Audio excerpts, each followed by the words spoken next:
আসসালামু আলাইকুম ওয়া ৰাহমাতুল্লাহি ওয়া বাৰাকাতুহু। সমূহ অসমবাসীক মোৰ তৰফৰ পৰা ৰমজান মাহৰ শুভেচ্ছা জনাই আজি এটি অসমীয়া জিকিৰ গাব লৈছোঁ। ৰমজান ৰমজান ৰমজান ৰমজান মাহে ৰমজান আহে আৰু যায়, আহে আৰু যায়। চেনেহ ৰমজান গুচি গ'লে দুনাই পাব নাই।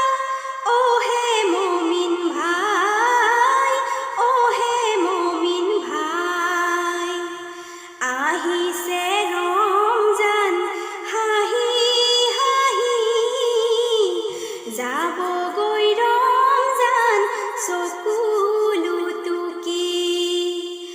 আহিছে ৰমজান হাঁহি হাঁহি, যাবগৈ ৰমজান চকু লুটুকি। পবিত্ৰ ৰমজানক নকৰিবা হেলা, দেহ মন পাক কৰি ৰাখিবা ৰোজা। ৰমজান